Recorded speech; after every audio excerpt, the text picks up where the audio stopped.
What's going on, guys? It's K-Dub here with another episode of Crypto Zombie. Yes, it is Friday. I hope everyone is looking forward to the weekend. It has been quite a journey this entire year, guys. What do you think about this? So the markets, again, are just doing a slightly sideways and downward movement.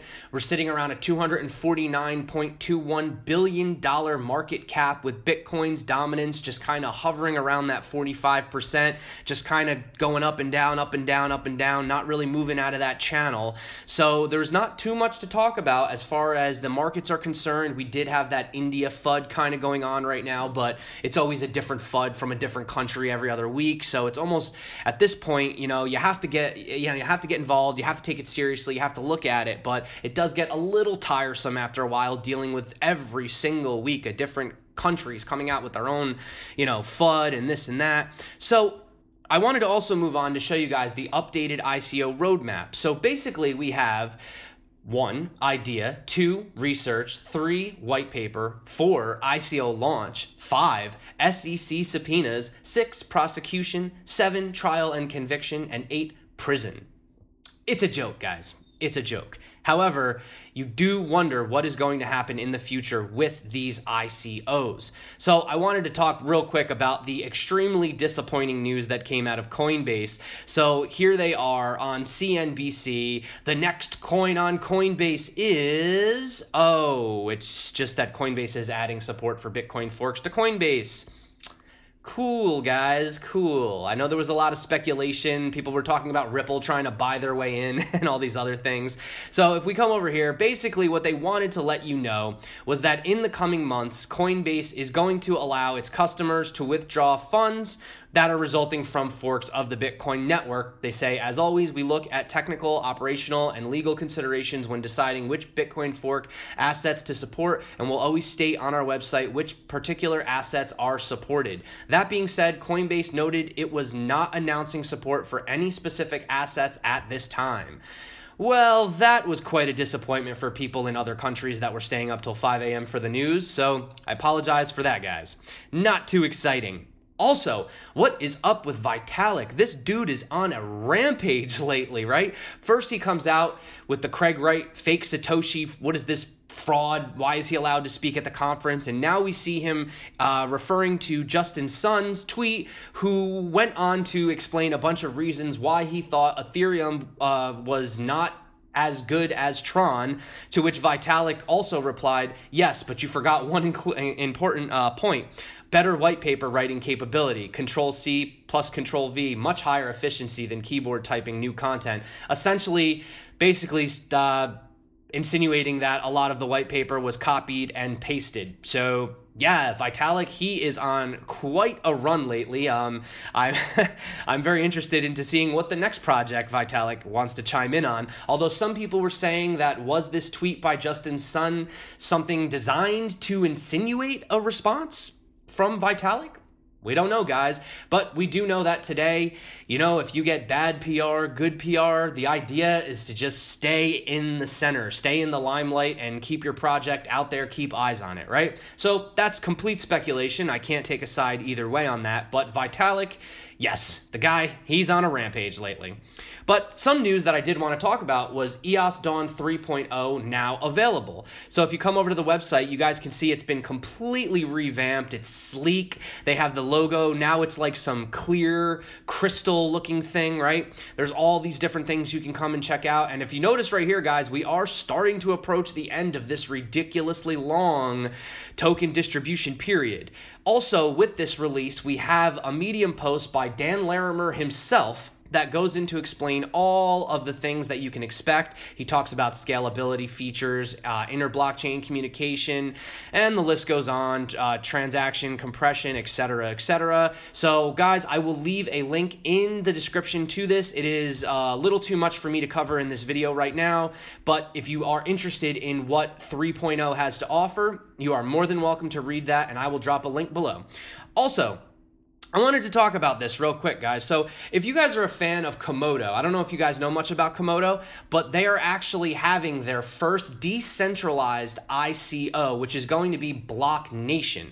BlocNation is essentially a division off of PouchNation, and they are really huge in Southeast Asia. They have these bands essentially that you wear when you go to festivals, and you can load it with fiat, and you can basically scan it to kind of keep the process a little quicker. So now they're looking to integrate cryptocurrencies as well. So that is coming out on the 17th. That's pretty interesting. The first decentralized ICO with a real working product from a company that's already been around for 5 years. So for those of you guys that are into Komodo, that's pretty big news. So just going to throw that in there.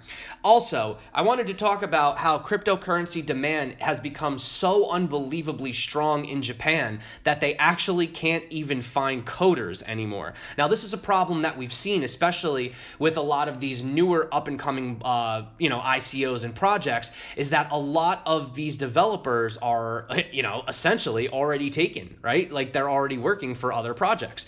So I wanted to just talk about it right here. And it says that, CoinCheck, if you guys remember, that was hacked, and that lost $530 million worth of NEM tokens. If you guys remember, I spoke about that a little bit ago. So it turns out that Japan is actually suffering from a shortage of coders and engineers with the experience and ability that its ever-growing cryptocurrency market demands. So there's 32 cryptocurrency exchanges in operation and at least 100 more waiting on registration from Japan's financial service agency. Pair this with increased security regulations handed down to exchanges since the CoinCheck hack, and the result is a hiring scramble to find the right people with blockchain and cybersecurity abilities. This shortage has led to very competitive hiring practices and overall increase in starting salaries in the industry. Salaries have risen 20 to 30% from the previous year, with the base salary of a new coder now topping $100,000. This shortage of skilled coders isn't only being felt in Japan as more and more companies look towards implementing blockchain technology. Speaking of something, I wanted to talk about MAST. So they have a Bitcoin improvement proposal that is obviously being proposed to reduce transaction size, improve privacy, enable smart contracts on Bitcoin blockchain. So MAST, which is short for Mercantilized Abstract Syntax Trees, for those of you that like that technical information, basically what they are going to do is they are essentially going to try to improve Bitcoin by changing how smart contracts are written to the blockchain. Some of those benefits include increased flexibility of smart contracts, improved scalability, and also improving platform privacy. MAST keeps unused scripts hidden forever. So that's more news coming out of Bitcoin. Now, let's talk about this. Central bank Russia contemplates on Ethereum-based software for payment systems. So a central bank official on Tuesday declared that Russia's central bank is contemplating on utilizing its MasterChain blockchain software in the transmission of SWIFT financial messaging all over the Eurasian Economic Union. Established under the supervision of the central bank, Russia's FinTech Association successfully completed a test run of the Ethereum-based software. So MasterChain is currently being considered and undergoing further examination as to how blockchain could develop a supranational infrastructure for payments within the EU, which would allow member states to sidestep already existing payment systems. The central bank plans to operate its chosen platform in Russia first before eventually spreading out as a EU-wide system. Taking a more stringent stance on digital currency, the Central Bank of Russia has been actively engaged in the blockchain and cryptocurrency space. Last year, it issued warnings of the dangers associated with crypto investments. At the same time, it supported efforts to ban websites selling virtual currencies in the country. So we are seeing these countries have these issues where they don't want crypto, but they want to start their own crypto. But they're not 100% against blockchain, but they don't like the way that there's these frauds and ICOs that are doing shady businesses. So it's just still a very slippery slope all around. However, on some pretty cool news, Arizona blockchain bill has been signed into state law. So a bill allowing corporations to hold and share data on a distributed ledger was officially signed into Arizona state law by Governor Doug Ducey.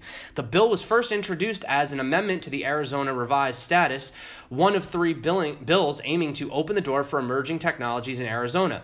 So these two bills are HB 2602 and HB 2601, which are both awaiting a third reading in the Arizona state. The former would prohibit towns from restricting cryptocurrency mining in residences, while the latter aims to address securities and crowdfunding recognized as virtual coin as a digital representation of value and authorize its function as a medium of exchange in digital trading.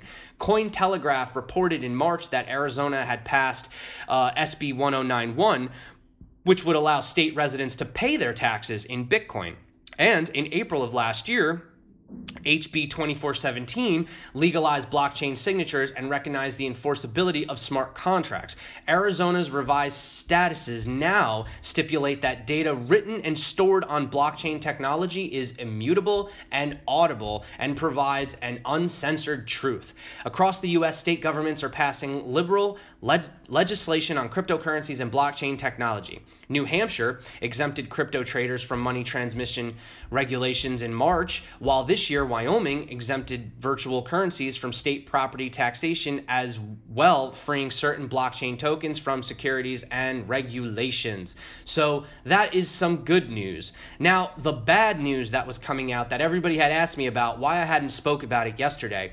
To be completely honest with you guys, I read about it. The reason that I didn't speak on it is honestly because we are just seeing so many of these FUD articles come out. And it's like they come out, and then a couple weeks later, or like a month later, these countries completely reverse the way that they feel about it, and they change. So there's just so much speculation right now that it's really difficult to constantly report on every single FUD article, because you could literally just report on it all day long. But essentially, the Reserve Bank, or RBI, of India has announced that the bank will no longer provide services to any persons or businesses that deal with cryptocurrencies, adding that it's also looking into releasing its own cryptocurrency in the future. So, that's strange. We want to release a cryptocurrency, but we don't want you guys to be involved with services that allow you to get involved in cryptocurrencies. Okay. So, in view of the associated risks, it has been decided that with immediate effect, entities regulated by RBI shall not deal with or provide services to any individual or business entities dealing with or settling VCs. Regulated entities which already provide such service shall exit the relationship within a specific time. According to local news outlet Quartz India, the period of time for businesses to extract themselves from cryptosphere is 3 months. Internationally, while the regulatory response to these tokens are not uniform, it is universally felt that they can seriously undermine the anti-money laundering and financial action task force framework, adversely impact market integrity and capital control, and if they grow beyond a critical size, they can endanger financial stability as well. So RBI's interest in their own cryptocurrency is due to the rapid changes in the landscape of the payment industry, along with factors such as emergence of private digital tokens and the rise costs of managing fiat, paper, metallic money, which they cite as the impetus for central banks around the world to introduce fiat digital currencies. Now, I have this kind of running joke on my channel, and I feel like every time I talk about a crypto, that's when the country's going to ban it. So, obviously back when Neo was really starting to take off, that's when the China FUD came out. And then when Icon really started taking off, that's when the Korea FUD came out. And I just spoke about, if you guys look about a month ago, I was talking about Zebi, which was basically going to be what I had felt to be India's premier blockchain. And now you have India coming out. So basically it looks like whatever coin comes out of the country that looks like it's going to do well, that's when the regulations start coming in, they start looking at it, and it's just a running joke on my channel. But we will see what comes out of this in the future. I wouldn't be surprised to see some kind of a turnaround, maybe a reversal on their views. I mean, it's crypto. Things change day to day, guys. So that's why I didn't get too crazy with talking about the India FUD, because there's literally FUD every single day.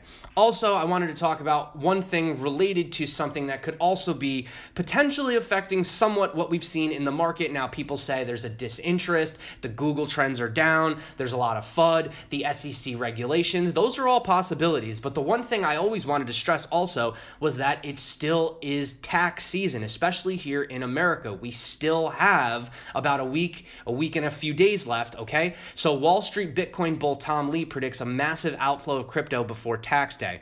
He says that we believe there is a selling pressure by crypto exchanges who are subject to income tax in the U.S. jurisdiction. Many exchanges have net income in 2017 of more than $1 billion and keep working capital in Bitcoin and Ethereum and other coins, not USD. Hence, to meet these tax liabilities, they must sell their digital currencies to fiat in order to pay their taxes. According to Lee, historical estimates are that $1 of U.S. outflow is equivalent to about $20 to $25 impact on crypto market value.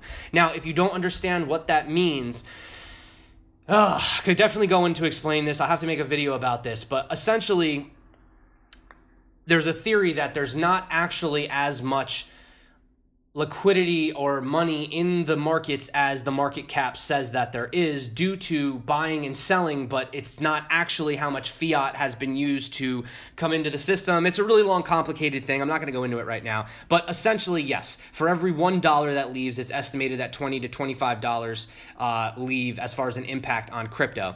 So also to note, Lee most recently predicted that Bitcoin will hit 91,000 by March 2020 based on Bitcoin's performance after the past market dips. In January of this year, when Bitcoin's price was around 9,000, he told CNBC that Bitcoin would probably hit $25,000 by the end of 2018 instead of by 2020, like he had previously predicted. So speaking on things also, we talk about the SEC. So the SEC chairman has actually come out and says that ICOs are not all fraudulent. So they are admitting that there are some legitimate ICOs out there. Not every single ICO is a fraud. So at the conference in Princeton University, SEC Chairman Jay Clayton answered some questions of whether or not he believed that ICOs were in fact fraudulent. He went on to explain that the SEC's measure to fight fraud will help the cryptocurrency industry and that not all ICOs are in fact frauds. The observations of the SEC's highest ranking official may indicate a softening approach for ICOs. Clayton believes that distributed ledger technology has incredible promise for the financial industry. The SEC chairman went on to argue that steps taken by the agency in recent months could actually help the industry mature overall, saying, "Is the approach taken in Washington by the SEC adversely affecting distributed ledger technology in other areas?" My quick answer is that my hope is that it's actually helping because this technology is being used for fraud, and to the extent that it's been used for fraud, history shows that government comes down harshly on those technologies later. He says, "I think if we don't stop the fraudsters, there is a serious risk that the regulatory pendulum, the regulatory actions will be so severe that they will restrict the capacity of this new security. I think there is a serious risk of regulatory oversight. Regulatory measures should be more restrictive for the ability of this new security." So yeah, they're basically saying, no, they're not all frauds, but because there's been so many of them, they're concerned about it. So what do you guys think about this? I don't know. I don't know how I feel about this. I mean, one part of me just kind of says, let people do what they want with their money. Just let them do what they want. Listen, you guys want to buy a coin that, you know, with this, you want to get involved in a pump and dump. You want to get involved in a risky ICO. You want to get involved in a Ponzi scheme. You know, do what you want. It's your money. I mean, granted, Ponzi schemes are actually technically illegal, but you know what I'm saying, guys. I'm basically saying they should just let people do whatever they want with their money. I think that's how it should go. Free market, free enterprises, do what you want. It's your money, but hey, that's just my opinion. So also, guys, let's talk about proof of weak hands 3D. Now, this is a coin that has been, or a token, I guess, technically, because it's on Ethereum, that has been popping up a lot lately. There has been somewhat controversy over it. I mean, they basically come out and admit that they are a pyramid scheme, essentially. They pretty much say it. They're not even trying to hide it. And, you know, you go to their frequently asked questions, and, you know, 5 questions on there are about, is it a scam?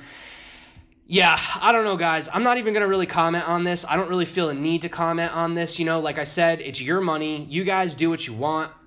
You know, I'm not going to endorse something like this on my channel. I'm not going to get involved in something like this on my channel. You know, you had this thing from Ivan on Tech saying that the P3D madness is getting insane. They create fake accounts with my name and pictures, creating fake Discords accounts, claiming that I reviewed their piece of crap code. Completely insane. He said they were taking snippets of some other talks that he had done based on something totally different. And then people from the P3D community have come out and said that was not us. That was not P3D. be. That was somebody else.